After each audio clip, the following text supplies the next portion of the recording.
दुनिया भर से सनातन धर्म की सारी खबरों से रहना चाहते हैं अपडेट, तो सब्सक्राइब करें द साइंटिफिक हिंदू को।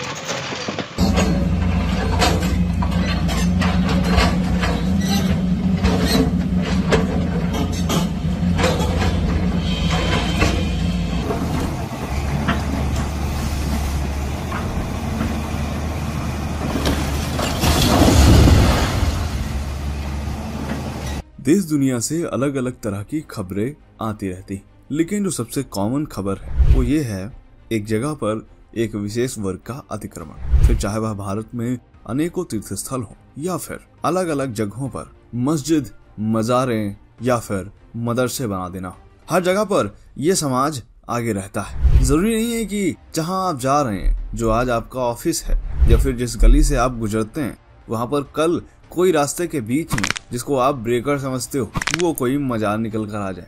ये हर जगह चल रहा है। और इसी कड़ी में अभी कुछ समय पहले बेट द्वारिका में कुछ मदरसे, मस्जिदें साफ की गई थी। अब इसी कड़ी में एक दूसरा एक्शन हुआ है, जहां पर 12 से अधिक मस्जिदें और मजारे एक साथ ध्वस्त कर दी गई। इसका वीडियो भी आपको दिखाएंगे। इसके अलावा दो और खबरें भी आपको हम बताने वाले हैं। ये खबरें भी काफी ज्यादा महत्वपूर्ण है। आपको बताएंगे कि किस तरह वास्तुविद, डॉक्टर और आईटी डेवलपर्स ने गुरु दीक्षा ले ली, कैसे महाकुंभ में एक बार फिर से आयरलैंड, कनाडा और अमेरिका के तमाम श्रद्धालुओं ने सनातन धर्म को अपनाया। सब जानेंगे आज के इस वीडियो में। बस बने रहिएगा वीडियो के अंत तक। चलिए शुरू करते हैं आज का यह वीडियो। सबसे पहले महाकुंभ की बात कर लेते हैं। दोस्तों, बीते 5 फरवरी को वैदिक मंत्रोच्चार के बीच पूरे विधि विधान से विदेशी श्रद्धालुओं ने सनातन धर्म को स्वीकार कर लिया।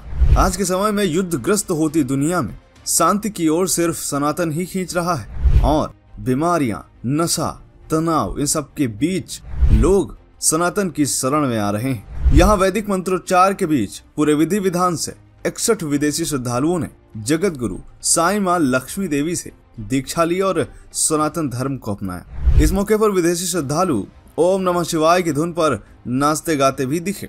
सनातन धर्म अपनाने वाले आयरलैंड के सेल्स और मार्केटिंग में काम करने वाले डेविड हैरिंगटन ने कहा कि सनातन की सरलता उन्हें 7 समुद्र पार भारत की तरफ खींच लाई। सनातन ही एकमात्र अकेली जीवन की पद्धति ऐसी है जो आप पर कुछ थोपती नहीं है। इसकी सहजता और सरलता मुझे शुरू से ही सम्मोहित करती थी।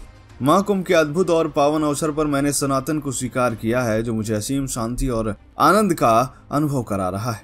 इसके अलावा फ्रांस में सॉफ्टवेयर इंजीनियर ओलिवियर ग्यूलिरी कहते हैं कि जीवन में सब कुछ होने के बाद भी एक अधूरापन था। मैं अपने आप को तलाश रहा था, वो तलाश सनातन में आकर समाप्त हुई। जगत गुरु साईं मां के सानिध्य में मेरे जीवन को एक नई दिशा मिली और आज उनसे गुरु दीक्षा लेकर इसे अंगीकार किया। इसके लिए महाकुंभ से बड़ा अवसर मेरे जीवन में शायद ही कभी आ सकता था। मैं गुरु दीक्षा लेकर अभिभूत हूँ। दीक्षा लेने वाले यूएसए में वास्तुकार मैथ्यू लॉरेंस हैं, कनाडा में चिकित्सक आंद्रे अनाथ हैं, अमेरिका के जेनी मिलर, कनाडा के ही मैथ्यू शॉवोई, बेल्जियम के क्रिस्टल डिकैट, इन सभी लोगों के साथ साथ 200 से ज्यादा लोग अब तक सनातन धर्म को अपना चुके हैं। गणानान्त्वा गणपतिगुं हवामहे कविं कवीनामुपमश्रवस्तमम्. In meeting my guru, I was immediately called to Sanatana Dharma, this way of life where at the front and center, at the core of all of life is Atma, Para-Atma, the divine. और इसमें Japan, America, Israel, France, रूस सभी देशों के लोग शामिल हैं।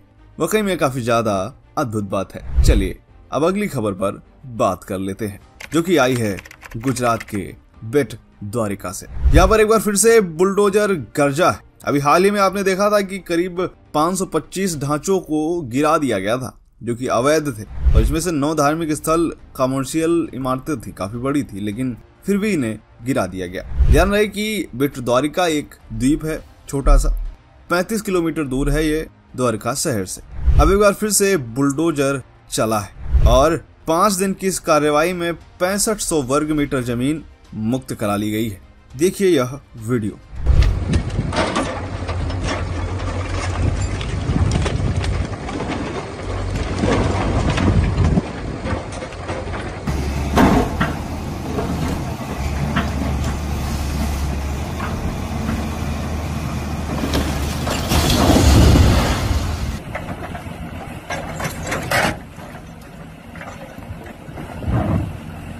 गुजरात के बेट द्वारिका में अवैध निर्माणों को गिराने के दौरान मौके पर भारी संख्या में पुलिस बल तैनात था ताकि किसी भी तरह से हिंसा से बचा जा सके। द्वारिका एसपी ने इस बात की जानकारी दी कि बेट द्वारिका में अवैध अतिक्रमण को ध्वस्त किया जा रहा है। उन्होंने कहा कि अभी ये कार्रवाई चल ही रही है और अभी कितने दिन तक चलेगी ये अभी कोई निश्चित नहीं है। इस मामले में जब एसपी से पूछा गया तो उन्होंने बताया कि बेट द्वारिका पाकिस्तान से केवल 80 नॉटिकल माइल्स दूर है। ऐसे में सुरक्षा के लिहाज से यह इलाका बहुत ही महत्वपूर्ण है। पहले ही पाकिस्तान की ओर से साजिश के तहत ड्रग की तस्करी के मामले सामने आ चुके हैं। पानी के जरिए बाहर से आ रही बोट यहां आराम से रुक सकती है और फिर प्रतिबंधित चीजों को आसानी से स्मगल किया जा सकता है। इसलिए यह हमेशा सरकार का अप्रोच रहा है कि यहाँ के अवैध निर्माणों को क्लियर किया जाए। साल 2022 में ऐसी ही डिमोलिशन ड्राइव करी गई थी और उसके बाद अभी कुछ समय पहले भी ऐसा किया गया है, जिसमें करीब 550 के आसपास मस्जिदें, मदरसे और मजारे ध्वस्त कर दी गई थी। हालांकि बेट द्वारिका में जो भी कार्रवाई हुई है इससे एक विशेष वर्ग में काफी दुख का माहौल है। हालांकि इनका दुख परमानेंट रहता है, फिर चाहे इनकी गलती हो या ना हो। हालांकि ऐसा कोई मामला अभी तक आया ही नहीं जिसमें इनकी गलती ना हो। एक विशेष वर्ग पहले तो एक जगह पर शरण मांगता है और फिर शरण मांगने के बाद उस जगह को हथियाना शुरू कर देता है और कुछ समय बाद वक्फ बोर्ड जैसी संस्थाएं खड़ी हो जाती हैं इनके बचाव में, जो कहती हैं कि ये तो हमारी ही जमीन थी। बाकी आपका इन सब पर क्या सोचना है कमेंट करके बताइएगा। मिलते हैं आपसे अगले वीडियो में, तब तक के लिए जय हिंद, जय भारत, वंदे मातरम।